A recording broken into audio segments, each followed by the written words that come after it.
final panel, titled Accountability for the Torture Memos. This issue has basically been simmering for about 4 or 5 months now, ever since the release of what I'm going to say probably for the first and last time, the so-called torture memos, and we'll probably dispense with the so-called after just a few minutes. They were released in April, and then calls immediately came from both sides for more information, from every part of the left all the way to the right, to Dick Cheney, who requested more information that would explain why this wasn't torture, and why even if it was actually legitimate. Since then, we got an Inspector General's report, less redacted this time than the first time, and then Attorney General Eric Holder announced a preliminary review of CIA torture practices, but put real brackets on just how far he would go and what exactly he was looking for. And now, Michael pointed out to me just before this panel that 3 days ago, Judge Baltasar Garzón in Spain has said he is, despite change in Spanish law regarding universal jurisdiction, he is moving forward with prosecutions of the Bush Six, which includes former Attorney General Alberto Gonzales and John Yoo, among others, in the Bush administration, and including also Vice President Dick Cheney's former Chief of Staff. So maybe it's safe to say that what was simmering is now close to boiling. And with that, we'll sort of get started and talk a lot about we're going to start with kind of what constitutes torture and what's the difference between torture and enhanced interrogation techniques. Sort of if it looks like a duck, talks like an enhanced interrogation technique, and walks like torture, I guess, then what is it exactly? But let me introduce who we have on the panel. All the way across the table here, the man who needs no introduction, but I should explain is sitting in for Kai Ambos, is Michael Scharf. Next to him, Cassandra Robertson, also of the Case School of Law. She teaches civil procedure and professional responsibility here, and she's going to speak a little bit later on, in addition to everything we talk about, but she'll be probably illuminating some thoughts about identity theory and what that says about what the torture memos and people's attitudes towards torture actually says about how our society is changing. Julian Koo is in the middle here. He is from Hofstra. He's the Associate Dean at Hofstra University School of Law. Served as a clerk in the Fifth Circuit Court of Appeals, and he teaches now international, constitutional, and corporate law at Hofstra. Good to see you. Also, Jordan Paust is with us here as well from the University of Houston Law Center. He is the Mike and Teresa Baker Law Center Professor of International Law. He's written about a gajillion books, chapters of books, and articles, and he's also a former instructor of international law at the Army's JAG School. And lastly, Stephanie Farrior is the Director of International and Comparative Law programs at Vermont Law School, not Brandeis as it says in your programs. She's former Chief Counsel at Amnesty International, and her research focuses on the role of international organizations in protecting human rights. So I want to throw this out here as the very first question that, and Julian, I'd like to start with you. Why is there this focus, or was there this focus so many years ago on redefining what it is that that interrogators do as enhanced interrogation versus torture? Well, I don't know the answer why. I think the interesting thing is that, at least to me, what happened was that there was not so much redefining, at least in some purposes, although there might be an argument about that. There was an attempt to define the terms of the torture statute, the statute that implemented U.S. obligations under the Convention Against Torture. And that was what led to this current contretemps. The attempt to define the so-called torture memos was obviously a much attacked and vilified attempt to do so. But I actually, I have a variety of views on this, but among which is that an attempt to define it was a difficult thing to do, and one of which perhaps needed to be done, though, because an attempt to define what it was is something, although perhaps it backfired in some ways, it was mistaken in some ways, something that needed to be done to give guidance to folks as to what the torture statute required. Why was the line drawn where it was? Why was waterboarding, and according to these memos, right, waterboarding wasn't torture, it was enhanced interrogation and okay. And putting somebody in a box with an insect that wasn't poisonous, but you were told was a scorpion, was actually okay and not torture. Why, if waterboarding had been defined as torture before, why was it being redefined as enhanced interrogation? Well, actually, I mean, I think that the point was interesting to me when we say a couple things. One is that the definitions are just not as clear as sometimes people say. I think there is a consensus on waterboarding, although, and there is past practice on waterboarding. And so the memo's attempt to define waterboarding as legal was obviously the weakest part of that memo. But the insect stuff was something that no one had ever probably thought of very much before. And what I think what's interesting, and let's put it another way, is that although we can complain about the attempt to define torture, no one's tried to do so since, because for a variety of reasons, people spend time yelling at them and screaming and charging them in Spanish courts. The Obama administration, it can't possibly be true that torture is anything that's not in the UCMJ, any kind of interrogation. I don't think that's right. I think there needs to be some attempt to actually give it some content.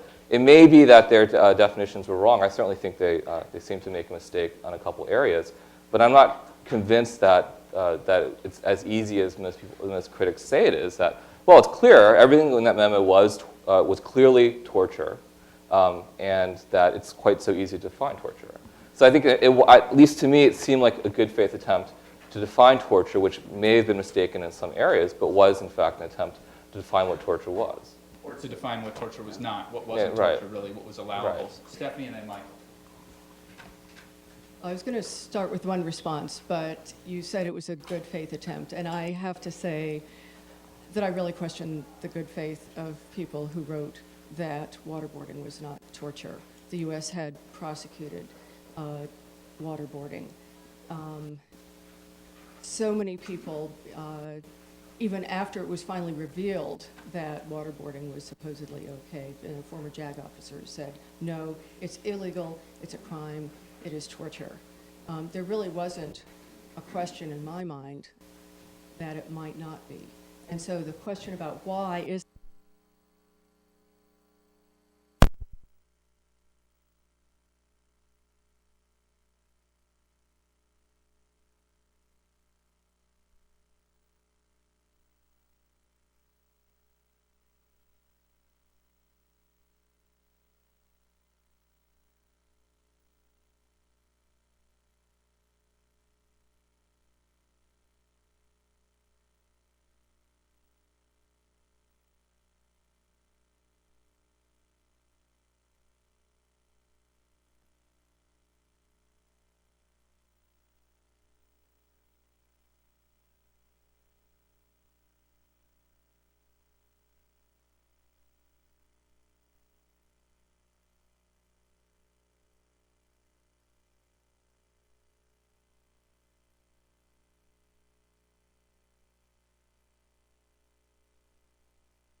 or a mistake of fact defense. And this defense, even more troubling, has now been codified in a statute, the 2005 Detainee Treatment Act. And what this act says is that anybody in the government who relied reasonably on these legal memos that we call the torture memos cannot be prosecuted for following the advice in the memos. And why it's particularly troubling is because there's two kinds of memos. There's one kind that's very specific where the CIA said, we want to do the following 24 things. Are they torture? They included the bug, they included waterboarding, and John Yoo, who was the predecessor of Jack Goldsmith, looked at each one and said, no, it's not torture, it's not torture. He gave some parameters, and it is possible to exceed that authority. But the troubling part is there was a general memo on what does the torture statute, which implements the torture convention, mean. And on the section of specific intent, the intent required to prosecute, it said that only people, and I'm paraphrasing here, who are committing these acts in a sadistic manner, who intend to cause serious injury, can be prosecuted for torture. If serious injury results, either psychological or physical, but that wasn't your intent, and you weren't being sadistic, you were just trying to help your country, then it's not torture. And under that definition, nothing can be torture except for maybe the rare case where we read about this report, the Inspector General's report, where they were waterboarding repeatedly, and the lower level people said it's not working, the guy's going crazy, and the superiors said, we don't care, keep doing it. And that's probably the only case that I can think of that would meet that definition. So the act itself is irrelevant. It's the intent. You have to determine the emotional state of the person ordering it or carrying it out. If that memo is the one that controls for interpretation of this subsequent federal statute, that is exactly how it would be interpreted. The memo's wrong. Well, hold on just a second. I want to just bracket something that I want to make sure we get to later, which is the question of whether or not the memos constitute an example of bad lawyering or maybe possibly criminal lawyering, because I think that's germane, but I want to get to that later. Jordan, go ahead. The really seriously unprofessional lawyering is involved, especially if you get a request from Riso at CIA, and he's only focusing on torture, and you know that much more than torture is criminally proscribed. The audience might not know, but under human rights law, treaty-based, customary international law, under the laws of war, under the Convention Against Torture, under the Inter-American Declaration of Rights and Duties of Man, through the OAS Charter, this whole panoply of prohibitions, and they involve torture, and if it isn't torture, cruel treatment, and if it isn't cruel treatment, inhumane treatment, if it's not inhumane treatment, degrading treatment. Moreover, the memo wasn't golden shield. It was made of fool's gold, and it was full of holes because, as Michael knows, the standard with respect to specific intent is the intent to engage in conduct that the community knows is criminal. And you don't have to have this extra egregious adjective or adverb, whatever, attached to it. And moreover, what has been criminally proscribed as waterboarding, as Stephanie intimated before, has been considered to be torture. There are 29 United States cases, federal cases and state court cases, that have already recognized that waterboarding is torture. If it wasn't torture, it could be cruel treatment. It's similarly illegal. And what's really interesting is that there were country reports put out by the executive branch before the Bush administration, and during the Bush administration, during the time of these memos, that recognized that waterboarding and the water cure and similar ducking of heads in water to induce suffocation, for example, were torture. So it doesn't really even matter. There was a definition, by the way, in the CAT, the Convention Against Torture, and it is a definition that's widely used. It's already been used in the International Criminal Tribunals. It's severe physical or mental suffering. I guess what you're referring to is what is severe, and that has to be tested. But we know that waterboarding has been labeled as torture. The cold cell inducement of hypothermia is torture in the U.S. country reports about human rights records of other countries. And we have some federal cases and state court cases on that. And we know that threatening to kill has been labeled as torture. We know that stripping a person naked and use of dogs for terroristic purposes have been labeled as torture. So it's really there's hardly any question. So the lawyering involved in that second binding memo in August 2002, and in the Bradbury memos, which is in 2005, was at least professionally irresponsible on the one hand, or intentionally trying to obviate the matter and trying to provide cover for lawyers. But the main point is not about, in my opinion, the main point from an international criminal law perspective, especially as we're talking about prosecutions in Spain, it's not the legal ethics issue. It's a question of complicity, and that standard is well known in international. We can talk about complicity later, what the standard is. Certainly. Cassandra, I want to hear from you on that issue of professional responsibility. And Right. I keep wondering, what does this look like? What does the conversation look like, Bybee and Bradbury and you sitting around a table? They get this call from CIA. We want, or this email. or they didn't use emails, they got a phone call, whatever it was. Right. We want to do X, Y, Z, and all of these other things. And they say, all right, let's figure this out. Like, what does that look like? Right. Well, I think it starts even earlier, because especially with you, he wasn't just involved in the lawyering side of it. He's also involved in the policy side of it. He was somebody that the administration turned to. He was part of the War Council, who was really devising the policies for how to handle the war on terror. I think this probably gave him a vested commitment then in, when he tries to go give an analysis of the legality of some of these strategies. These are strategies that he personally believes are very important to winning the war on terror. And he says as much in his book as well. What does that mean from a professional responsibility standpoint? Well, one of a lawyer's duties is to provide independent advice. I don't actually believe, and we'll get the Office of Professional Responsibility report later, I don't actually believe that he was pressured into providing bad advice, or that he was somehow venally trying to make the law look something other than he knew it to be. I think he was an absolute true believer who believed strongly in the policy and was therefore blind to some of the downsides in the law.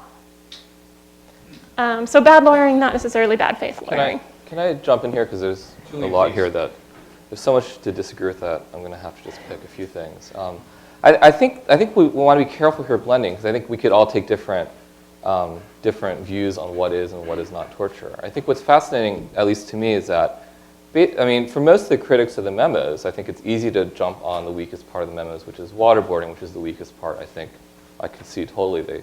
But I think the fact that the Obama administration is not willing to define torture, right? I don't think any self-respecting government lawyer ever presented with that question again will write a memo trying to define what is or is not torture in a fair-minded way without being subject to, I think, the kind of sort of,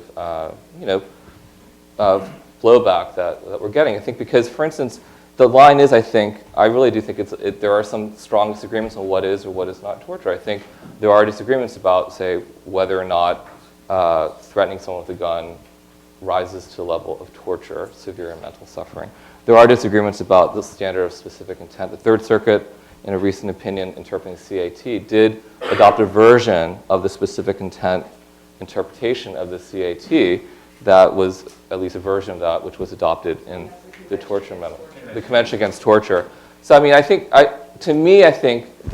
there are some areas where you could argue that there are mistakes that were made, but to argue that I think that it's a clear-cut, simple issue, defining what is or is not torture, especially once you get outside the discussion of waterboarding, I think it's not an accurate description of the legal landscape. And to add to what Julian's saying, one act of waterboarding, we may now think is torture, and that's all that John Yoo was looking at is waterboarding once. He didn't talk about 182 times, nor does his memo talk about doing all the 24 things in the aggregate. When he says sleep deprivation is okay, it's not necessarily the case that he thought that they would do it for 6 months. And so there is a sliding scale based on the fact-specific inquiry when something crosses between something that would be inhuman and degrading treatment to the harsher crime of torture. But what There are- demonstrates that? Some of what was permitted besides waterboarding, including slamming a prisoner's head repeatedly against a wall, or sleep deprivation for many days on end. These kinds of acts are things that for years have been determined to be torture by the full range of human rights courts and UN treaty bodies. So if one were to want to explain, well, what does constitute torture? How do we determine this? A second-year law student, not first year because you're still studying your first-year subjects, but what would they do? They would see, well, what has already been, and it is very fact-specific, and what constitutes severe physical or mental pain or suffering? What is sufficient to have it rise to that level? One of the interesting things that I found is the administration several times, and some of their supporters, did in fact refer to a European Court of Human Rights case, saying, well, some of these techniques, the European Court of Human Rights said, are not torture. And so we're not doing anything that isn't permitted. Two very important points in that regard. First of all, as Jordan pointed out. Torture is not all that's prohibited by these treaties that the United States has ratified and incorporated into its domestic law. It's torture and other cruel, inhuman, or degrading treatment or punishment. That case is Ireland versus United Kingdom, decided in 1978. There were the 5 techniques, which the European Commission, it first went to the European Commission on Human Rights. They looked at these 5 techniques in combination. They said, well, if these are all done together, they unanimously decided they amount to torture. What are they? Having someone have to lean up, it's called wall standing. They have to lean up against a wall, but they're just touch it with their fingers. Then they're away from the wall, spread eagled, standing on their toes. So the weight is primarily on the fingers for hours, standing like that. And Rumsfeld, by the way, said, I stand for 6 hours a day, so why is that considered bad? Combined with sleep deprivation, deprivation of food and drink, intense noise as well, and hooding, having a dark cloth over the head. So these 5 techniques used together, the Commission said unanimously, constituted torture. But then the case went to the European Court, which interests Sir Nigel Rodley, who is the world's leading expert on torture, has remarked, besides finding that the court's reasoning was lacking, said that it's interesting because the court didn't actually look in a detailed way at the facts the way the Commission had. And the court said no. This was in a 13-4 decision, so 4 said it was torture. 13 said it wasn't, because it doesn't rise to the level of cruelty that amounts to torture, but 16-1, the European Court of Human Rights said that it unquestionably amounts to cruel and degrading treatment. So it was still illegal, it just didn't amount to torture. Okay, final point on this case. That was 1978. In the Selmuni case, this is years later, 1999, some of those similar techniques came before the European Court of Human Rights. There were repeated beatings and sustained beatings over a period of several days. And the court in that case said that certain acts which were classified in the past as inhuman and degrading treatment as opposed to torture could be classified differently in the future.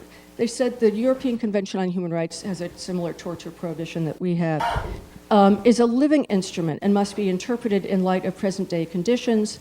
And the court in the Selmuni case found that the large number of blows inflicted on the detainee, being dragged along by his hair and so forth, being threatened with a blow lamp, it would be heinous and humiliating, and they determined it was torture. So if the court were to look at Ireland versus UK today, I think they would determine it's torture. But in any event, it was still illegal. Can I just add? Well, Julian, and then Jordan, and then I have a question to move us in a slightly different direction. Go ahead. Just a quick technical note. CID was not criminalized by the torture statute that they were interpreting. So, cruel, inhuman, degrading punishment. That was the distinction. That's why they went through the analysis. The European Court of Human Rights said, well, it's not torture, it's cruel, inhuman, degrading punishment. They were interpreting the torture statute, which only criminalizes torture, and specifically does not criminalize cruel, inhuman, and degrading punishment. Just to clarify, the U.S. doesn't do cruel, unusual, and inhumane punishment. But you're not. But right? if you're interpreting the torture statute, if your job, and maybe they should have had a wider scope. That's a different issue. Okay. But if you're interpreting the torture statute, to say that to rely on that opinion is not unreasonable, because the opinion said, well, this is not torture. It's other stuff, right? And that is not. It's not illegal. Haven't done until now. Which is not illegal under this statute, and was specifically the U.S. put a reservation to try to limit the impact of the CID, and they limited to say whatever the Fifth and Eighth Amendment would prohibit. So that was a different analysis on. So CID, cruel, inhuman, degrading punishment, was used as a distinction, to help us define what is and is not torture. Now, maybe something cruel, inhuman, degrading punishment should not be permitted. Maybe it is illegal, but it's not illegal under that statute, which is the one they're interpreting. Okay, Jordan. A lawyer's set this up. Lawyers asked a question by Teresa at CIA. I'd like to engage in these techniques, waterboarding, the coffin in the box, and with the recognition of what consequences flow. Waterboarding induces suffocation, a significant threat of death, fear of death, and increased anxiety. So does the coffin in certain circumstances. Well, one problem concerning professional responsibility is that the lawyer could simply turn on the lawyer's computer. This is not unusual for the younger generation. You turn on your computer and you find in what we call computer-assisted research these cases that are U.S. cases and foreign cases that have addressed waterboarding as torture, the specific techniques, and so you go through them. It's not a question of definition as much as just turn your computer on, find the case about waterboarding, use of dogs for terroristic purposes, threatening to kill the individual or family member. It's all there. Why weren't the computers turned on, or were they turned on, and the memos were written with knowledge of these cases are out there? I think there's an internet blackout at the White House. The other problem is, if you're a lawyer and you've got this request, I don't think you're professionally responsible. You're being professional and responsible unless you understand the interest of your client, even if they don't. They're talking about certain techniques, and you should realize we've got a war crime statute that doesn't just prohibit torture. We've got a war crime statute that prohibits also cruel treatment and inhuman treatment as a war crime in the federal district courts. Why wasn't the War Crimes Act addressed? Why weren't the customary laws of war addressed? Why weren't human rights laws addressed? Only the CAT, Convention Against Torture, and this one federal statute. It's so selective that it's at least extremely unprofessional and suspicious. But we want to talk later about criminal complicity. Well, I want to get to that. I want to get to this accountability issue. We've been talking about kind of defining and redefining torture versus enhanced interrogation, but if Attorney General Eric Holder, let's stick with what's happening domestically and leave the international stuff alone for just a second. If Attorney General Eric Holder's, if a investigation, it's not his investigation, it's John Durham's investigation, finds that that there was wrongdoing, is that just going to stop with the people who went beyond the letter of the torture memos because they were relying on sound legal advice, or believe they were relying on sound legal advice? Is that where that investigation will stop? Is that limited in that way, and is that okay? Cassandra.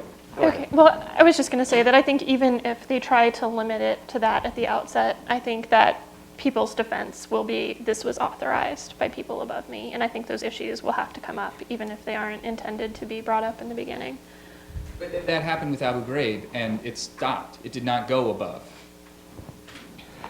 As I mentioned before, there's this statute, the 2005 Detainee Treatment Act, and Jordan is not addressing it, and it's going to be a real obstacle to this criminal investigation because it says, by a matter of federal law, if you relied in good faith on any of these memos that were written by the lawyers in the White House and OLC, that is a defense. And the only thing you can now prosecute are acts that occurred before the memos, acts that clearly exceeded the memos, or acts where, as in the case of the waterboarding, repeatedly they didn't want to do it and someone above them said, no, I order you to do it anyway, even though they knew it wasn't working.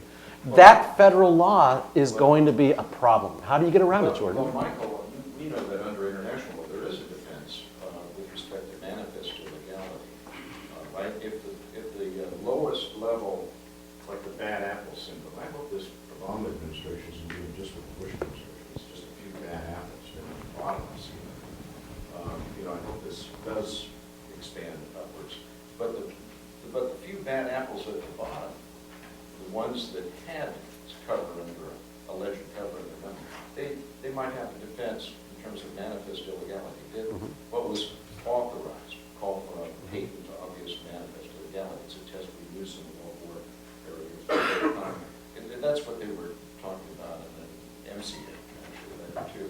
So that might work for some people, but I don't believe that can work for lawyers. We can disagree. No, I agree with you. I think a lawyer can turn their computer on, like Treviso. Oh, no. I totally agree with you. I was looking at the lower level, once you get up to the Michael, is, lawyers. well, who said what to whom after the memo? The memo went to Treviso. In the CIA, who said what to whom all the way down that chain?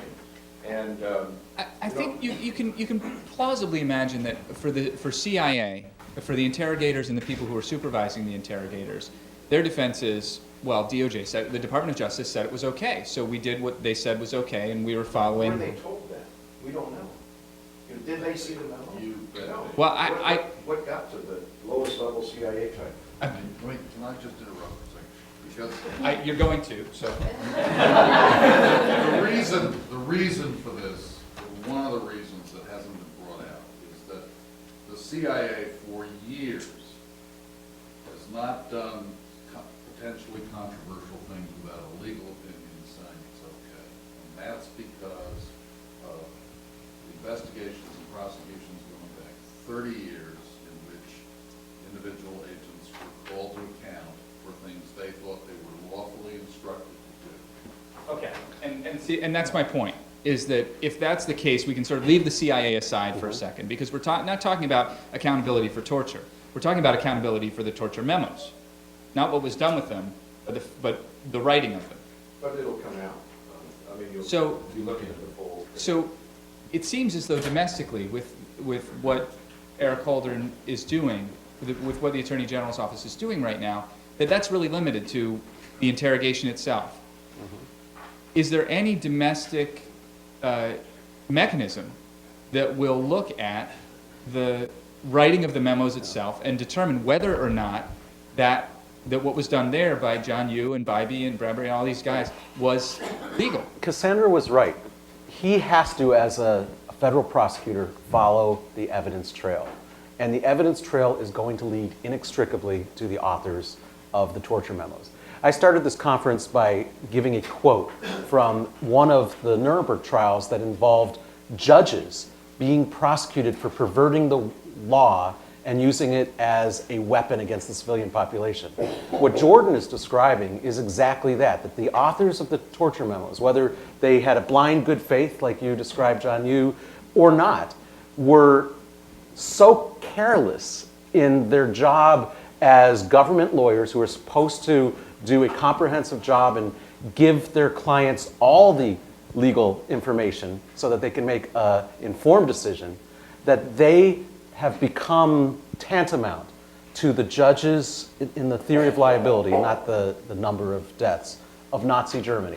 And this is, we had Judge Rod in the audience just a few minutes ago. He is a case special judge who's a visiting jurist. But he was the judge who took on Saddam Hussein. And he's the one who investigated Saddam Hussein's chief judge, al-Bandar, who was just convicted recently for doing the same thing they did at Nuremberg, using the revolutionary courts as a weapon. Well, how is what these folks that are writing the torture memos, how is that in legal theory different? Julian's turn. Yeah, I find the Our Nazis. single apologist for the Yeah, and actually including our moderator, right? Yeah. No, I mean, look. Yeah, I don't. Wow, I became the apologist. All right. So. I apologize. Yeah. No, I know where you're coming from. All right. So here's. I actually find the Nazi example not that persuasive because, first of all, almost all those cases were judges, right? Many of them were judges, Well, and the pattern, and it was over years and years of pattern of, and several of them were clearly sort of the theory of prosecution was they received specific benefits for being part of the regime as payback, and the allegations were they're sort of co-opted into the system. So I actually think if that's your one precedent, that's not going to get you very far. I also think that the obsession with getting the lawyers is actually kind of unhealthy, but this is just a broader point. There's almost this obsession, which reminds me of my own, perhaps, I was never really obsessed, but some of the obsession with getting Clinton, right? The obsession is getting Cheney, right? And everything we can do to get to the people around him and him is informing some of the interest and excitement about pursuing these prosecutions, which I guess, in my view, I think, domestically, for the reasons Mike said, are pretty much going to go nowhere and have almost no chance of any serious anyone actually being prosecuted in a U.S. court, certainly none of the lawyers, and probably none of the interrogators as well. I think it's just going to be a very big show with almost no sort of results at the end. You're referring to political realities. But I also think because legally, I just don't think there's that strong of a case. What about, I mean, Michael made some very harsh statements about those lawyers as having been careless. And more than that. And Jordan mentioned that they ignored all sorts of international cases and so on and so forth. I mean, what about that? Well, I think, at least in part, I haven't studied this issue as well as I guess Jordan has. But I think the one thing that you want to be careful about is not all the international sources are relevant to interpreting the federal statute, which is just a basic point, right? So country reports about other countries' torture practices issued by the State Department are to some degree relevant, but they're not as relevant as U.S. court opinions interpreting, right? So there's a lot of international sources out there, right? Some of which have different levels of persuasiveness. Now, they did review some international precedents. It's true they didn't review all of them, right? And I'm sure that we can get into the game of, well, they should have looked at this opinion or that opinion. There are a lot of opinions that don't get to everything. I think what really people are obsessed with is the conclusion. And the conclusion, I admit, is a really awful conclusion to come to. But I guess I'm not as convinced that the method that they got there was that was as shocking. Maybe the conclusion they got to, I was shocked at. Julian, But how do you deal with the Department of Justice recent ethics review where the final report's not out yet, but they've already been indicating what's in it publicly, and it is consistent with the description of, or the characterization of Jordan in mind, that the method that these folks did was so bad that there should be disciplinary proceedings, if not criminal proceedings, against the authors of these memos. Yeah, I mean, I haven't seen. I'd be waiting to see that report. I mean, but I guess just one thing about. I mean, I just and on ethical issues, maybe the one thing I would criticize the memos for. I guess maybe there's more than one thing, but at the very least, the memos obviously did not address seriously enough the possible alternative interpretations. That would be, and that the problems with their interpretations, which might be reasonable on some level, but which obviously a lot of people are going to disagree with, and obviously they needed to let the clients know that this interpretation is going to be highly problematic for a lot of people, even if it's plausible or reasonable. And that, I think, is part of the ethical duty that may or may not have been sort of adequately fulfilled. Perhaps they should have gotten a second opinion. And again, Jordan, that's Stephanie. Again, it's not just a legal ethics issue. It's an issue concerning what we call complicity. The case was United States versus Hostetler, and it was a U.S. military prosecution in a military commission, in the subsequent military commission, Nuremberg, very high-level officials. But it involved some lawyers from the German Ministry of Justice who wrote memos, and they knew or were aware that their memos facilitated actions in the Holocaust, criminal under the law of war.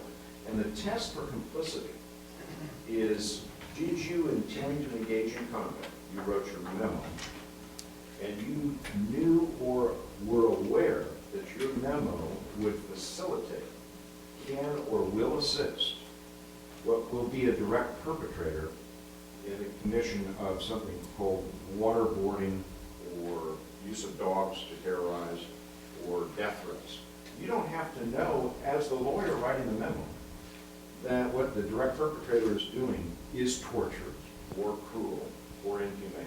You've got decisions of the International Criminal Tribunal for former Yugoslavia recognizing that it's the factual quality of your complicit behavior that's critical.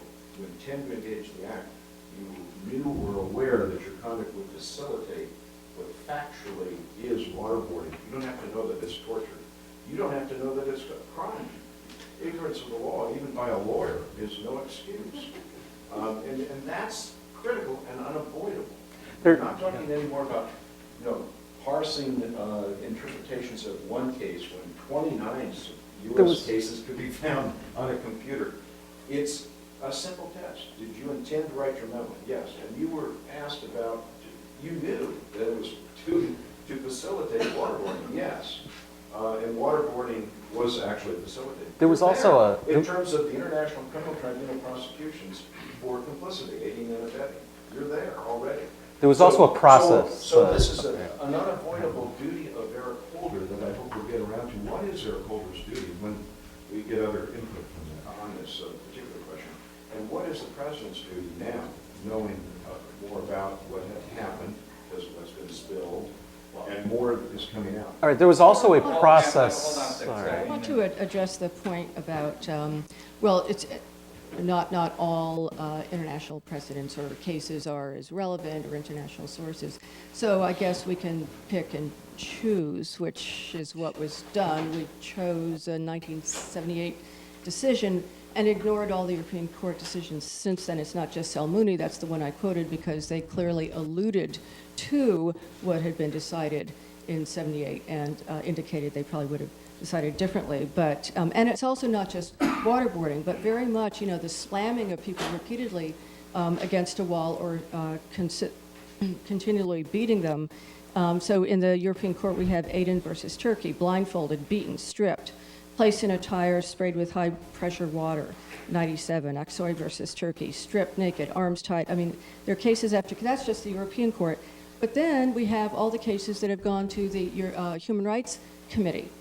And I have a long list of them on this page, but they have to do with beatings with rubber truncheons, punches, kicks, hanging them, and putting them up against a wall. Several cases of submarino, so submersing somebody in foul water, submarining them, and 15 days of physical beatings. And here's one: beatings, deprivation of food, insufficient food, being forced to stand upright while blindfolded throughout the day, and only being permitted to sleep for a few hours of the day.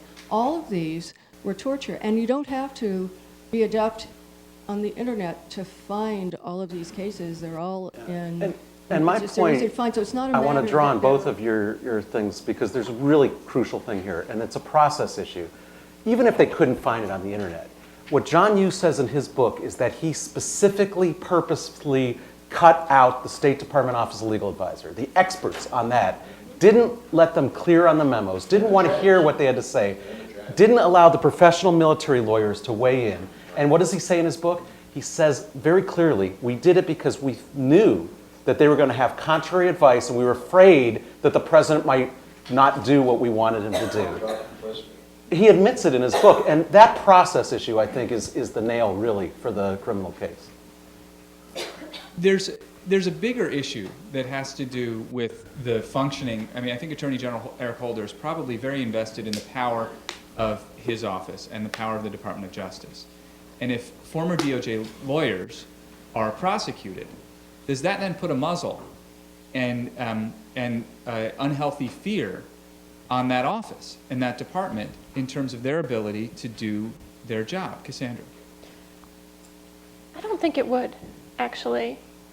And I mean, this gets back to part of my argument on identity theory and perceptual filters, right? I think people are very good at filtering out information that they don't want to see and filtering in the information that they do. And I suspect that the Holder Justice Department will not view themselves in the actions of what took place under the Bush Justice Department. But I think that there is a real risk here. I mean, there are actually a lot of complicated memos out there that need to be written about a variety of issues, like which are less controversial than torture, but which could expose the lawyers to liability. And I like I said, I don't think that there's any government lawyer who will attempt to write a memo defining what torture is. If I was that lawyer, I would run away screaming and resign. And I imagine every other lawyer in government has the exact same reaction.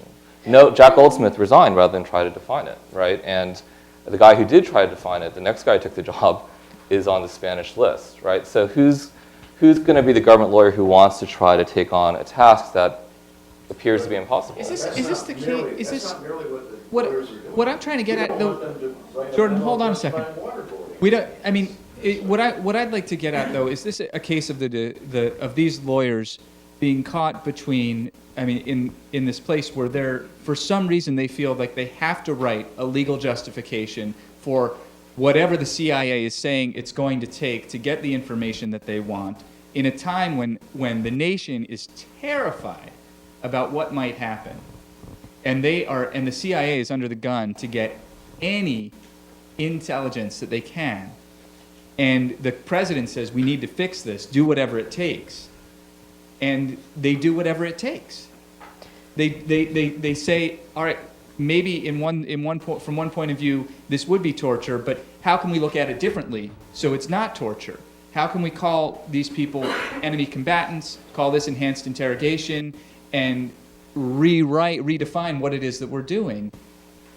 I mean, they were under tremendous pressure. And Cassandra. Yeah, I don't think it was that conscious, honestly. I think when you have legal advisors who are such true believers in the cause, no pressure required. They're not, I mean, John Yoo stands behind his That whole process that Michael was pointing out about avoiding the State Department and avoiding the military lawyers, which would be standard procedure, I don't know, yes. but I'm assuming it would be. That's not conscious? I think it was a conscious decision to exclude them, but John Yoo still believes that he's right, they were wrong. He stands behind the analysis in his memo. It's been vilified by legal scholars everywhere, but he personally stands behind it. Here's another point. Put the dates in perspective. Ari Shapiro with NPR has said, and I haven't seen his evidence, but he says that in the White House, before, maybe 6 months before, I think he says April 2002, before the August, sort of a couple months less than that, 5E memo, before the memo, Gonzalez was approving enhanced interrogation techniques. And the memo came out later, so it can't be a shield for Gonzalez, for what he approved, and for those that followed Gonzalez. And Ashcroft, we know from the Senate Armed Services report, was approving waterboarding July 27th, just before the August 1st memo. And he approved other techniques on July 24th. So it doesn't work for Ashcroft, and it doesn't work for those that followed Ashcroft's authorization, which is the authorization to commit waterboarding. Right? But wait, but Jordan, why wouldn't it follow to the but wait, just hold on a second. If Ashcroft does it and then he gets the memo, and then after the memo the subordinates do it, but they know of the memo, then why wouldn't the memo apply? But do they know, and did they ever know of the memo? Nick Rostow made it very clear, and I believe that that's the case, that these memos were circulated. The field has to get the memo. I doubt a CIA operative in their field gets the memo. They're not even going to think about illegal. At the top. Right. Right. The guy in the bottom doesn't get the memo. I'm sorry, you're wrong. Does the guy in the bottom get the order? They know that. They know that what they're being asked to do has been legal, gone through legal. Doesn't move without legal nowadays. Okay, but it still functions as Jordan's saying, the guy at the bottom may not see the memo, he may not get the email, but he knows there is a memo. right. Okay. And for those of you who can't see the voice that's talking, Nick Rostow was the former Chief Counsel of the National Security Council. And I was staff director of the Senate Intelligence Committee. And I know something about this, okay, about the way the CIA operates and about this process. And I don't in any way defend John Yoo. I'm just saying that the agency doesn't do this without thinking. They know exactly what the consequences are because they've lived it since the Church Committee and before. And so they want a legal opinion. They don't want an independent counsel coming in and prosecuting a CIA agent for doing something he or she thought was lawfully authorized by the president, and without being able to hold up a piece of paper saying, the Justice Department told me it was legal. The Biden memo didn't come out until August. And fault. we know that waterboarding was engaged in before August. Okay. So there's some disconnect here. Perhaps. I want to ask about international and the international courts and universal jurisdiction. Michael, what's likely to happen in the Spanish courts, and is it likely to matter in the grand scheme of things? So I'm standing in for Kai Ambos, who unfortunately his planes got canceled. Okay, Kai. But I'll answer that. First of all, there have been a number of cases filed throughout Europe, in France, Germany, and Spain. And in both France and in Germany, they have dismissed the cases. Those are on appeal. But the Spanish case seems to be picking up some momentum. And the particular judge who's been assigned this case is the same guy who took the Pinochet case and made such a big deal about it that the British House of Lords decided ultimately that Pinochet was extraditable and the Chilean government prosecuted him.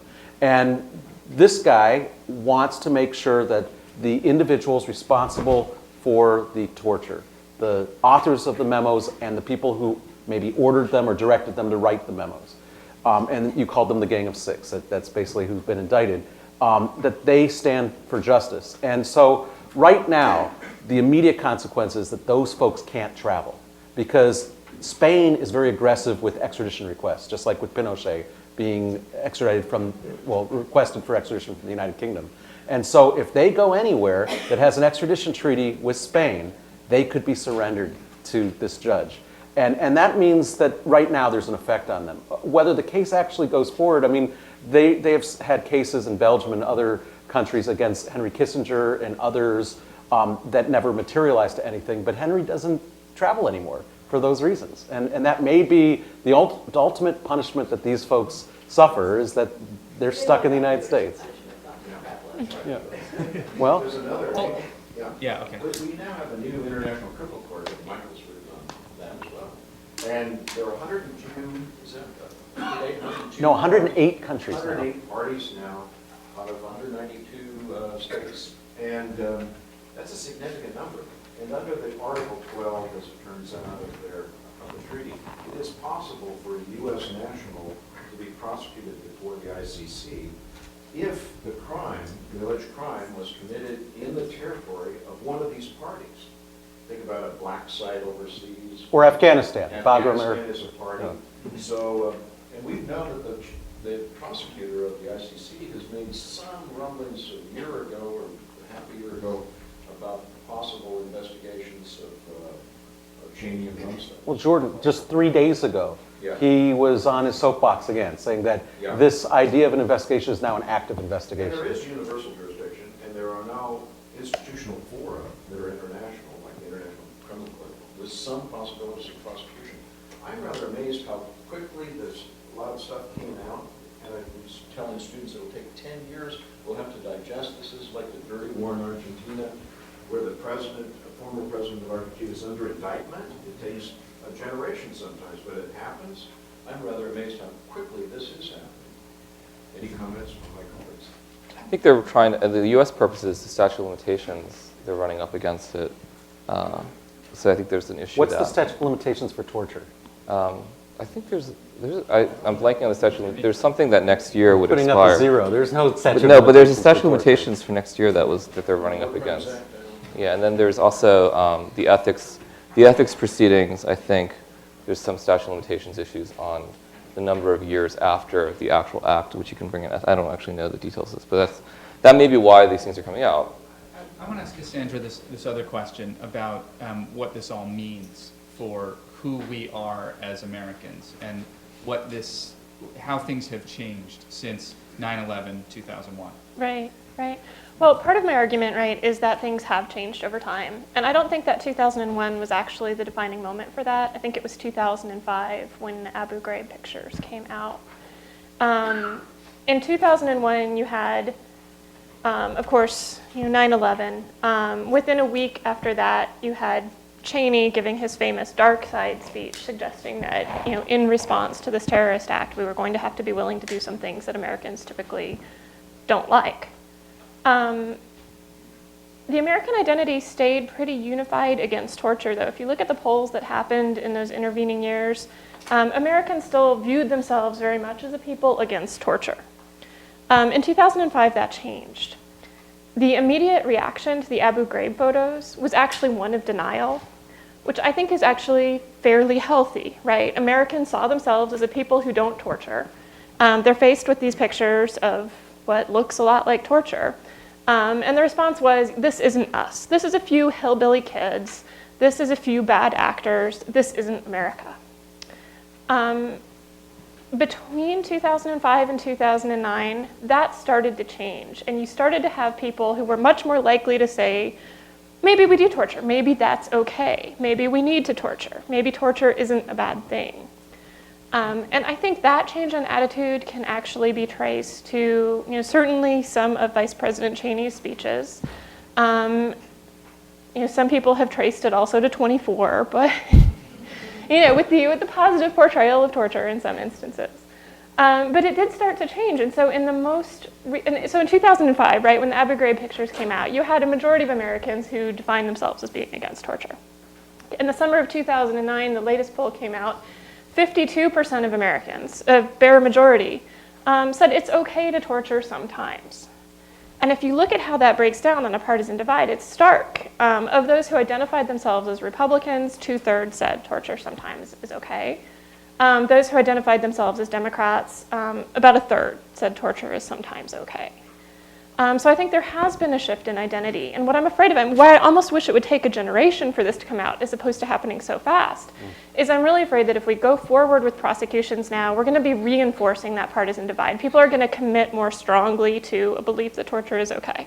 And will it be impossible to convict with a jury that represents the numbers that you're citing? I think Very it would be, hypothetical jury. yeah. I mean, I think it would be difficult to convict, but my bigger fear is that we would get a conviction that would lack political legitimacy, and with changes in administration, we would basically solidify a policy of torture. What I think we haven't faced up to yet is that these weren't too bad apples. We were lied to after those pictures came out a few days ago. And they knew they were lying. And now we know that there was serial criminality and cascading criminality down at the top. These memos were created at the top. As John Hughes says in his book, we wanted to abandon the application of the Geneva Conventions, which itself is a violation of the conventions, and a violation of the conventions. And we wanted to do that, as John Hughes said, so we could engage in coercive interrogation and inner circle of the administration made those choices. And we now know more about the inner circle. There were meetings in the White House at which the Vice President attended from time to time. Of the National Security Council Principals Committee. And John Hughes over there, not just writing memos, he's apparently choreographing some of this stuff, and it's in the White House where you could have real-time interrogations, or you've got CIA tapes of interrogations. You know that Cheney has an office now over in the CIA headquarters where he can maybe view some of these interrogations, and there's much more to come out, but it's serial criminality over time. And it's cascading, and I don't think the American people understand that yet, even though some more has come out. I don't think we've understood the lessons of Nuremberg yet, and I don't think lawyers understand that a lot of lawyers don't understand. This isn't just a matter of legal advice, it's a matter of criminality. It's called complicity. Julian, and then Stephanie, and then your questions. Yes, I'm not sure that. I think I agree more with Cassandra that what we have here is, I think, people looking at the same facts, and one group would say, maybe let's call them Republicans, wow, they're working really hard to try to save the country, right? The other group says it's serial criminality. And if the country is 50-50 on that point, which I'm betting that is, I think what we're going to have is, I mean, this may not be a good thing, but as a political matter, I think we're going to have is huge obsessive political fighting and no resolution, maybe a pro-torture consensus, maybe an anti-torture consensus, but enormous partisan divides, like the closest thing to Clinton impeachment that we'll get, except much, much worse. Now, so I really do think that it is fascinating, the data there suggests, it is fascinating how people really see it differently depending on their political viewpoint. Even when they describe the specific acts, the more details they give, the more popular the procedures get, right? Which is actually, it is worrisome, right? When you can imagine that there's this scary sort of stuff out there that you don't know, but you imagine the worst, and then once they release the memos, actually it actually in some ways the popular support for it jumps. So Julian, that's not a good idea, right? So I'm just saying, I'm just saying that shouldn't affect the law, right? Whether or not it's popular, and it shouldn't at all. But I do think that there is enough, one of the consequences of legal proceedings will be this enormous political divide. Just as a follow-up, these photos that there's a big debate about, the torture photos that Obama doesn't want to release for national security reasons, apparently they're really awful. Between you, Julian, and Cassandra, in the context of what you're talking about, what would happen if those do get released? And it looks like the courts may order them released. How is that going to affect your arguments? I don't know. I mean, I guess I can't, I'm not great at reading the public opinion, obviously, but I wonder whether, I mean, it's weird. The American public has a strange sort of reaction to things that like again, maybe they'll say, oh, wow, that's cool. It's like 24, right? It's not as bad as 24, right? I don't know. I mean, and I don't think that would be a good thing, trust me on this. But the release of the original memos describing in detail the procedures did not have the impact, I think, on public opinion that people might have expected. We're not sure what the photos will do either. I don't think it's easy. I don't think we can say one way or the other which way it'll go. Julian, I wanted to, what's been described as what John Yoo was after is sidestepping the Geneva Conventions and all of that. And he says that, as apparently, I haven't read the book, but according to our esteemed guest here, that he says that in his book. How do you feel about that? Well, I guess I didn't read that part of the book, but I thought he said, I think that, like he did in the legal opinion interpreting why he believed the Geneva Convention was not applicable, which an approach that was adopted by several justices of the Supreme Court interpretation and other courts have adopted that interpretation. So it didn't seem to me an unreasonable interpretation. I mean, I think we can impute, you might say, well, he's trying to avoid getting the JAGs involved, and that seems like a really bad idea, and it's trying to avoid the State Department. I'm not sure that's criminal. I think if you have a legal interpretation that he was adopting, which was something that was plausible, was something that a number of courts did accept on the Geneva Convention's point, I just don't see that as a criminal act. I think clearly it was a mistake, and I don't doubt it was a mistake. I just don't see it as a crime. What about, is it moral? It might be immoral, but I just don't see it as a crime. But whether or not Although the treaty interpretation thing, I doubt that was, deciding whether something was a non-international armed conflict versus international armed conflict doesn't strike me as having huge moral sort of implications immediately anyway.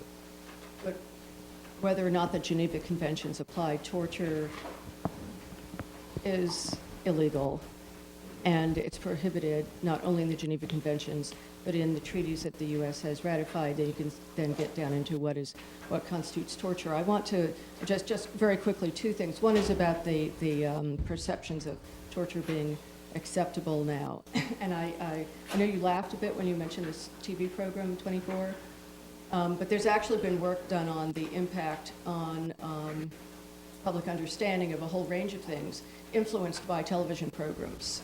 So there's this article on the CSI effect written by a former prosecutor, Professor Tamara Lawson, looking at how prosecutors, defense lawyers, and judges are dealing with this very, very real impact on how juries are assessing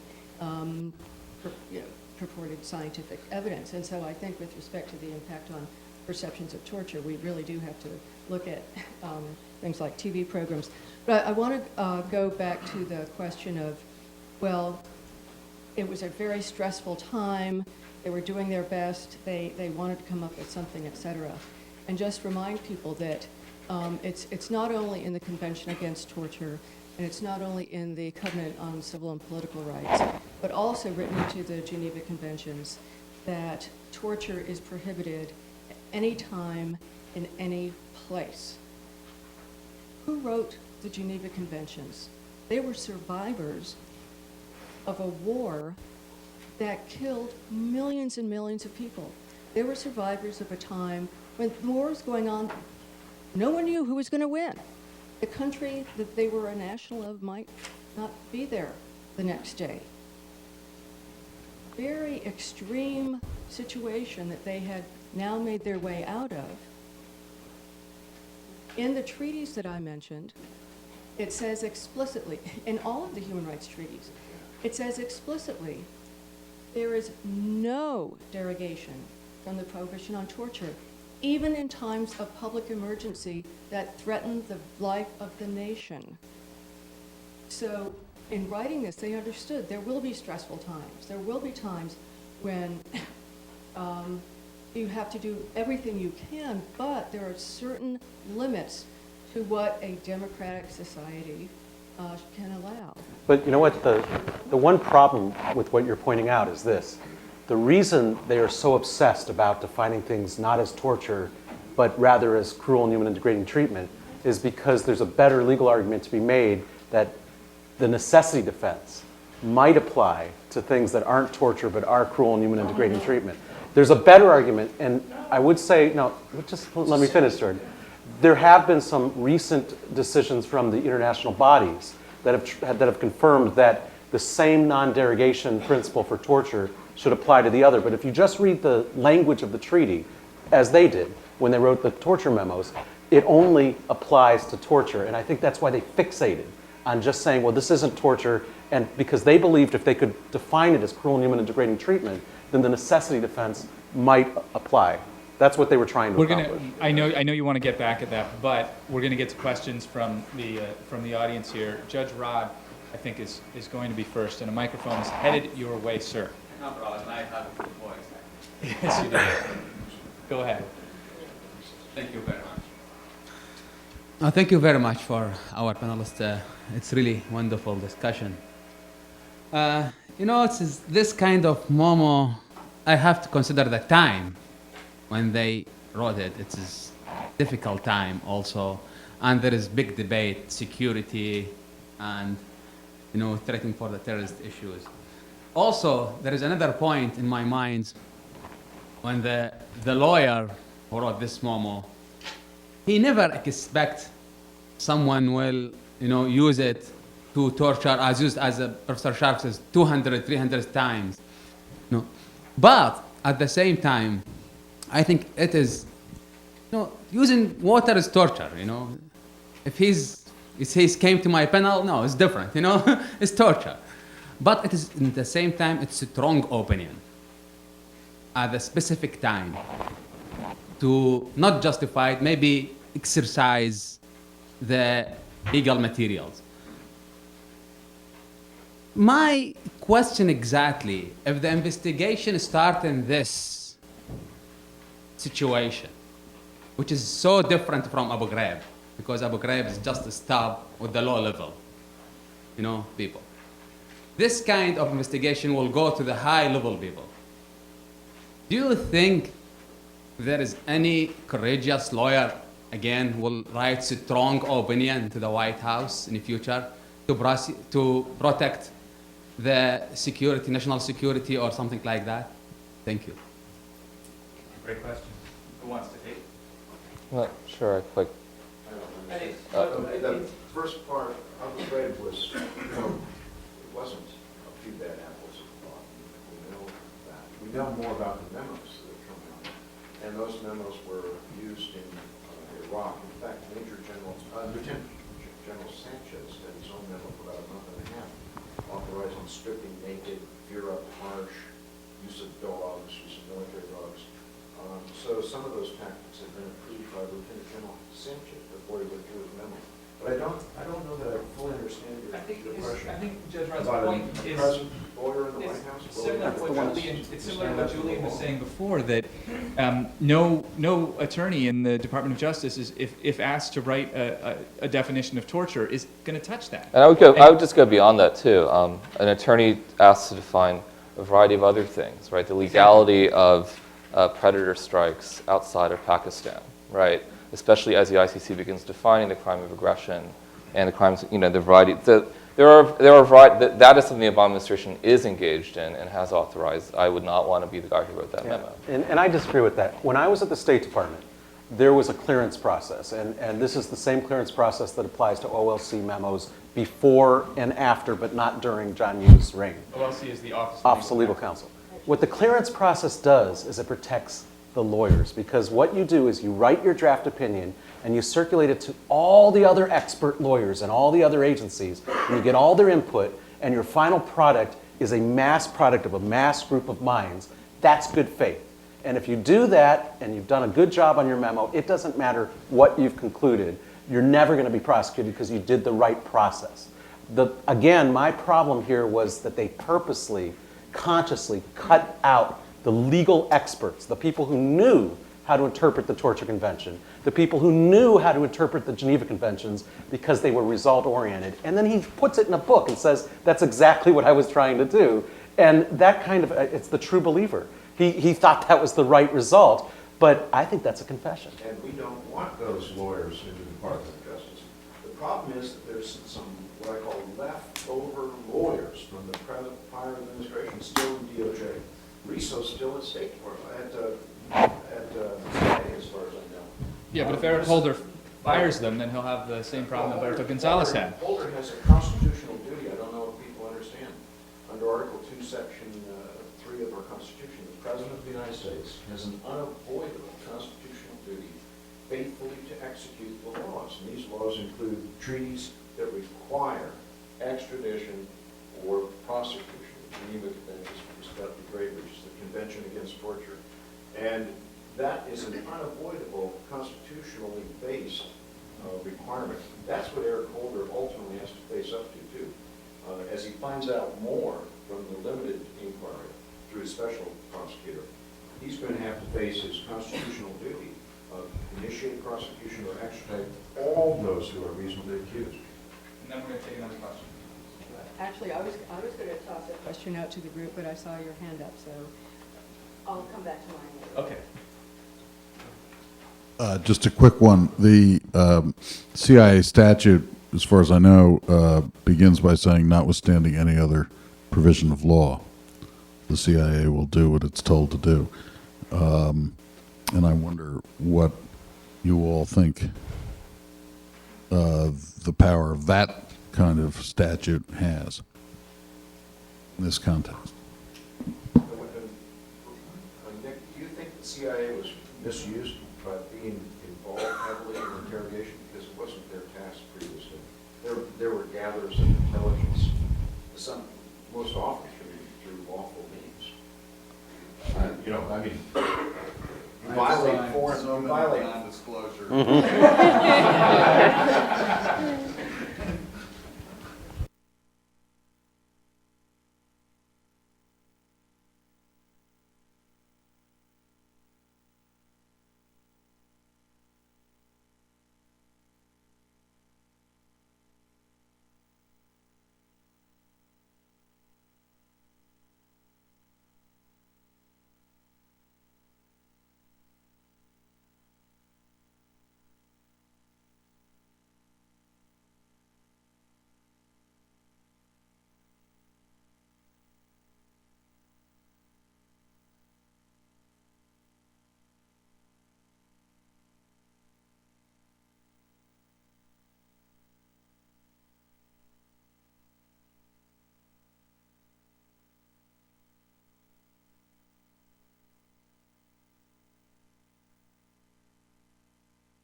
United States versus Lee recognize that all the officers of our government are creatures of the law and are all the more required to obey the law. I think the lesson here is that no one is above the law. No one in our country should ever be above the law. If I was a lawyer at the CIA, and it's not likely that I will, I would advise you will follow the law. Maybe that's why you want these memos to, it's a good thing to try to get input in terms of what's lawful. But we can't have CIA operatives disobeying the law. That's not what our country stands for. But apparently at this point, if they're told that it's okay by legal counsel, they can. No, only if it's not manifestly illegal. The question is waterboarding clearly illegal or not? Can I throw out one more Questions out here. I want to make sure that we get to them quickly? One more provocative thought, building on what Stephanie was just saying. because if it wasn't provocative. It wouldn't be worth throwing out. Diane Iman has pointed out that Durham's mandate is not to do an investigation. It's a pre-investigation. And she's made a really interesting analogy to what the International Yugoslavia Tribunal's mandate was to look at the NATO airstrikes in 1999. They did a pre-investigation. And at the end of the day, they didn't go to a real investigation. They released a report. And there are some people who believe that the reason they're calling this a pre-investigation is that in effect what this is a truth commission. That he's going to write a report and that's all that's going to result from it. Otherwise, why are they calling it a pre-investigation? They won't be living up to the treaty obligation. But I just point this out. It's an interesting question. Why are they using that term? Let's go Yeah. over here.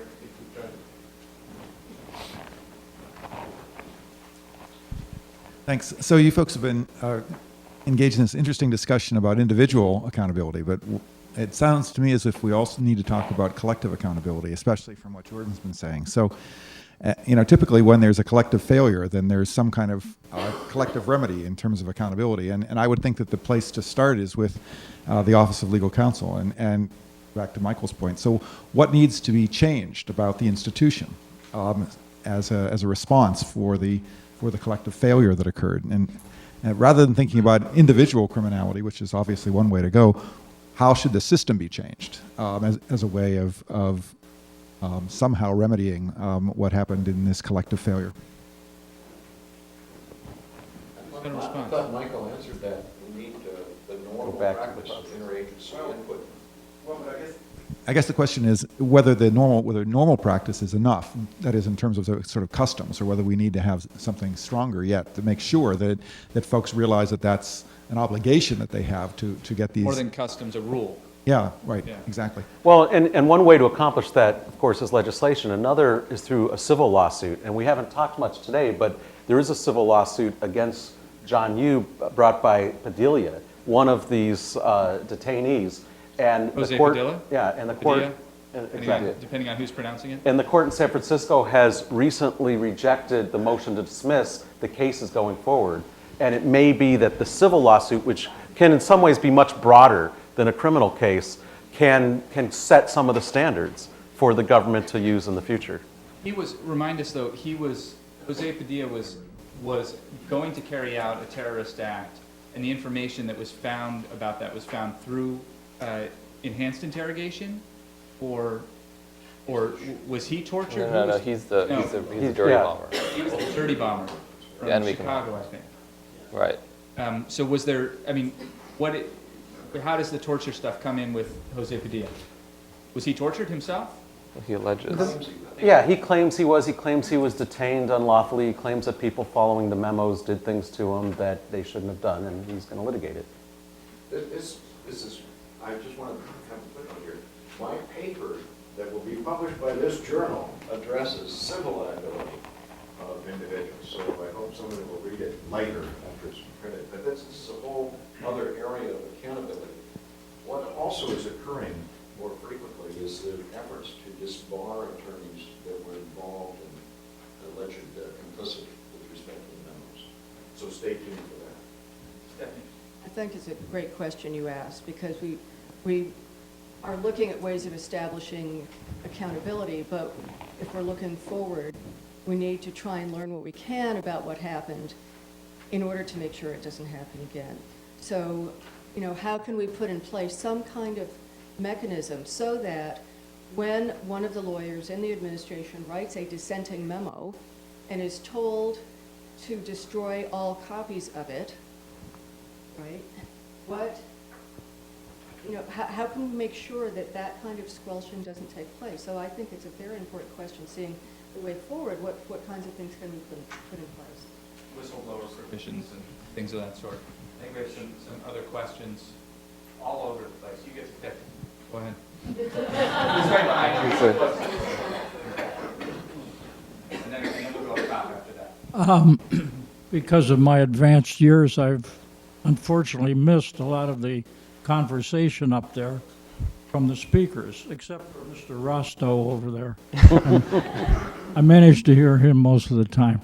And by the way, I sort of got the impression from him that if the CIA wanted to pull the fingernails out of a person to interrogate him, they could have gotten maybe a memo from a consul that said it was just a case of getting a severe manicure, but not torture. That's what it appears to be. What about the persons or the entity that requests these memos? They're obviously just looking for a cover my fanny memo. And that's all these ever were. So there's more accountability also for the people that ask for those cover my little fanny. The problem with that is that, again, it depends how you look at it, right? The people who ask for the memos, also if they hadn't asked for the memos, they're also being prosecuted for not asking for the memos. So, I mean, I think they're kind of losing either way. I mean, you can't fault them for asking for the memos, and then imputing motives. It's just a question of looking at. There was, of course, the option of not torturing. Right, no, I understand that, but if they're conducting interrogations, they want guidance on what they can do. That's not unreasonable, right? And if they hadn't asked for memos on what we can do in interrogations, then presumably they would have had to build rapport with the detainees and get information that way. Is that? I mean, that's the option. I mean, they right? could have got guidance that said you can't do anything, right? But I mean, do you think it was wrong for them to ask? That's what I'm stunned at the idea that they're supposed to be faulted for asking and then faulted for following the advice they got. It just seems. I mean, I understand people are outraged at what happened, but I mean, it doesn't seem to me that everyone is acting in bad faith. Well, isn't the argument though that what he's raising is that if all of this is against the Geneva Conventions, and that's understood by universally understood, whether you're in the CIA or the Office of Legal Counsel, that so why go to that? Why raise that then? If it's illegal, it's illegal. Why ask for permission to do something and put the Office of Legal Counsel into that position of having to twist the law around or redefine what you're doing, call it something else, so that it's no longer a duck? Yeah, and Cassandra Robertson alluded to the fact that there was a really unusual grouping of these high-level lawyers at the White House and at the Office of Legal Counsel. They called themselves, according to John Yoo and Jack Goldsmith, the War Council. They gave themselves a clubby name. There was 5 of them. One of them, who I think plays the most insidious role, is Cheney's lawyer, Addington, who was best man at Haynes' wedding, and Haynes is Rumsfeld's lawyer. And then John Yoo, of course, is the true believer who wants to make it all happen. And when you get a group of people like that who want to cut out all the professionals, the military lawyers that we've had at this conference, the State Department lawyers that we have at this conference, that's when it becomes a cabal. And that's, I think, what we should be concerned about avoiding. Yeah. I agree with that, but I also would question the premise a little bit. I don't think that lawyers are agreed that the conduct violated the Geneva Conventions. I think that's the majority view. I think that is definitely the supermajority view in academia. Yeah. And Julian agrees that it's. but do you agree? I mean, Well, No. okay, The it's all question is, do settled. the Geneva Conventions apply? No, the question of Jordan, whether the Geneva did they Conventions apply, apply? whether they apply is actually was deeply disputed at the time. That's why it wasn't obvious to them that's why they asked for legal advice. In fact, I think even today people might disagree on exactly how the Geneva Conventions might or might not apply. I know Jordan has a view, but I think there are other people who might disagree, and this is exactly the type of things why you ask for legal advice. But Cassandra, I mean, what about the question that was raised that is there accountability at the CIA for asking for permission, or is the accountability at the Office of Legal Counsel? I mean, I have to agree with Julian. I think it's never wrong to ask the question.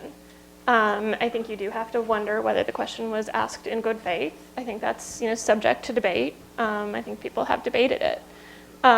It's hard to believe that it was hey, I'm just wondering. Like, say I wanted to tie somebody down and pour water in their mouth. I'm just curious, hypothetical here. Well, I mean, I think they were very aware from the beginning that this was on the line, right? This is something that some people would want to prosecute for. And I think the way they viewed it is they thought, we have enemies out there who are going to try to prosecute. We need to make sure that what we do is within the letter of the law.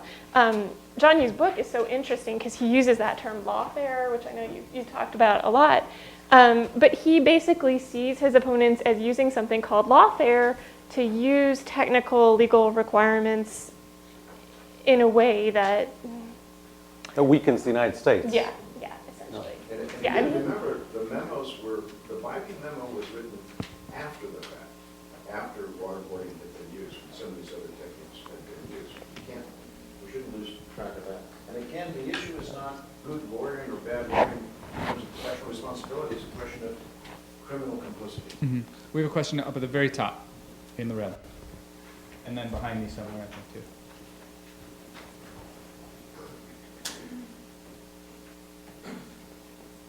Thank you. I wanted to build off the point made a few moments ago about collective failure. And I think we need to look at this in a slightly broader term than it just being bad legal advice. I think one of the biggest barriers to accountability in any form, whether we're talking in a U.S. criminal context, a civil context, the international context, the biggest obstacle we have is this culture of secrecy. We have lost all transparency. It has taken us now 8 years, and we're still litigating, trying to find out what happened. That's numerous FOIA requests, various lawsuits, like in the Jeppesen case with the state secrets privilege being raised over and over again. I think we need to address, in talking about how we're going to hold people accountable, how we're even going to get enough information to hold people accountable when there's been this utter lack and resistance to any kind of transparency. Okay, this conversation actually makes me feel more charitable toward sort of releasing more information, just because I think, as you know, I think the obvious reason for not releasing it, I assume, other than just nefarious reasons, is would threaten sort of some ongoing project or something like that, or ongoing lives of actual people in the field.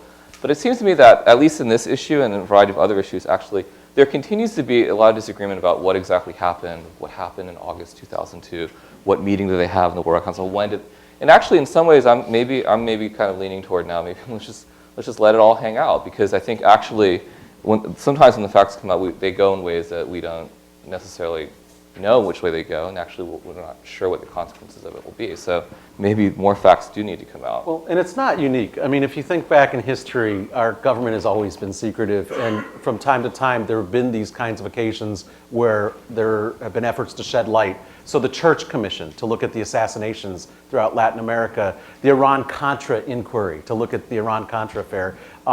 Every generation has had its torture memo controversy. We just keep repeating the same mistakes.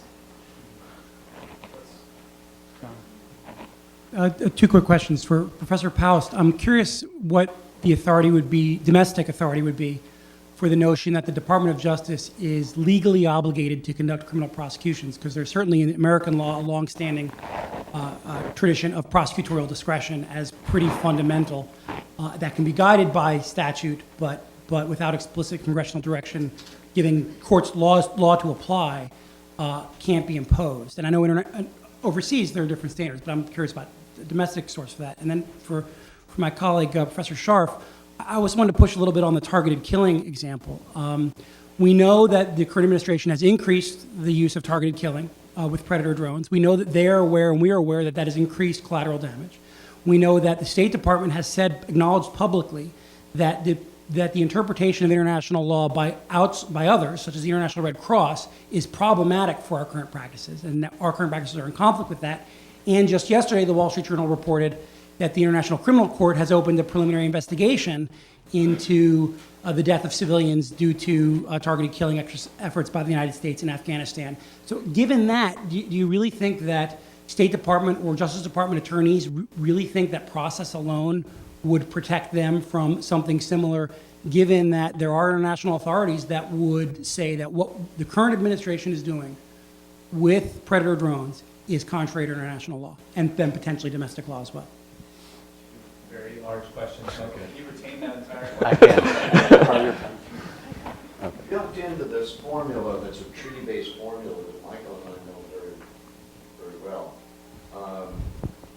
initiate prosecution or extradite is good faith prosecutorial discretion. In other words, it's a duty of the United States that's treaty-based, and I view it as a constitutionally based duty of Eric Holder as the Attorney General and President Obama. It's an unavoidable treaty obligation. But we can meet that obligation through good faith rendering or extradition, or in the alternative, initiation in good faith of prosecution. And sometimes the prosecutor doesn't have enough evidence to move forward, and that might meet our treaty obligation. Even under the Rome statute, for the International Criminal Court, Michael is an expert here too, there's built in this notion of, we could generalize for the audience as if there's a good faith effort at investigation and or prosecution in country X, the ICC will not move ahead with prosecution. But that begs the question whether there's a good faith Is there domestic authority? This is international law. A Supreme Court decision in No, the no, statute, because I think some would argue that absent a statute, and certainly the Supreme Court has suggested as such in some of its prosecutorial discretion decisions, without a statute providing clear guidelines at which a court could judge the conduct of a prosecution, that prosecutorial discretion is at the discretion of the executive and is unreviewable and unenforceable under U.S. law. Well, we're talking about treaty-based obligations. Data out is the Latin phrase to initiate prosecution. And I'm just saying that built into the treaty-based obligation is a good faith effort by the prosecutor to move forward, and then you don't have enough evidence to move on. You don't have to convict, and you could even not go to trial. You could go to trial and make your best effort, and there's just not enough evidence to convict. The United States will be living up, and the president would be living up to that treaty obligation if it's done in good faith. And then just to qualify, it's an obligation to investigate, and then if there's credible evidence found to initiate a prosecution. And John, as you and I have discussed many times, often there's an international obligation that applies to our executive branch, to the government as a whole, that is not domestically enforceable in the courts. So it could be a case where we can't force the Department of Justice to prosecute. They can use their discretion, but the international community would say, you do have to prosecute or at least have a good faith investigation or you're violating the treaty. Now, on your second question, he was asking about the legality of targeted killings, which is basically using a Predator drone with Hellfire missiles and shooting down, and often a lot of civilians are killed. And the legal rules that apply to that is that when you're on the battlefield, you have to discriminate against civilians, you have to have a necessity of what you're doing, there has to be proportionality.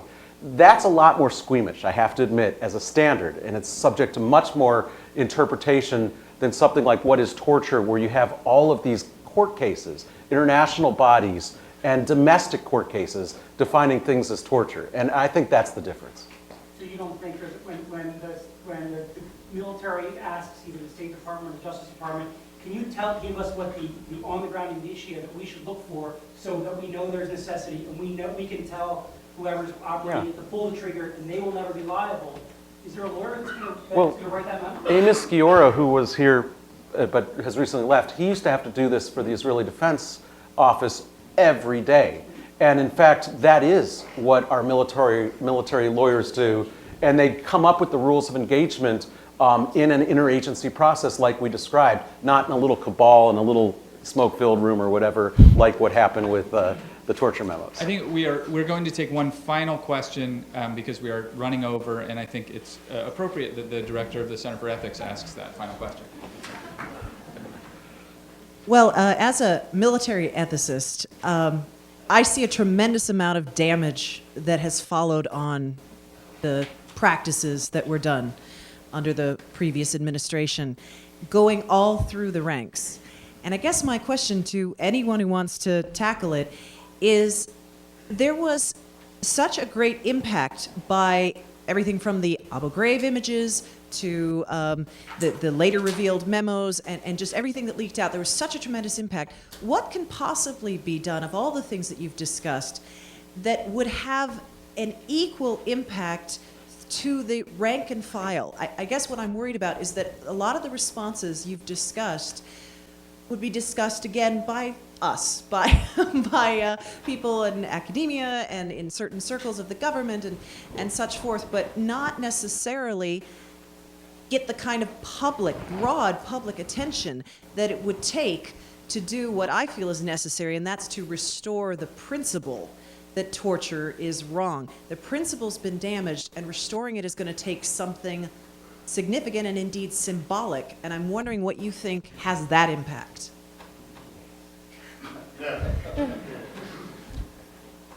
I've spent a lot of years trying to figure out how to affect public opinion. So I don't have a specific answer for you, but I think that public education, however it is achieved, would be important. I think at bottom, one of the reasons that there was this desire to go ahead and approve these techniques was the thought that this was the only way or the way to actually get the information we need. But we hear from so many experienced interrogators, you actually get better information.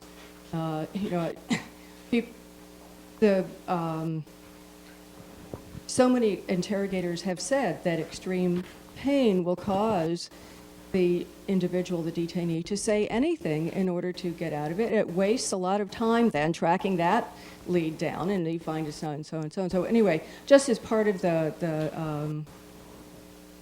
just public education, however it's achieved, is.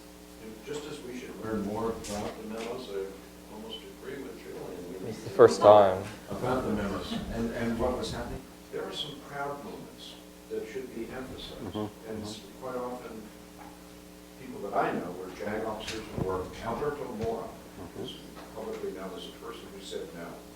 We should know more about those who said no, and sometimes that's done quietly. I know, especially among professional military, they say no and don't resign. Well, they resign and do that quietly, and we should have that as part of the mix of what comes out. Perhaps they can join us at the next panel next year. With that, we're going to we'll close the conference. Please, a round of applause.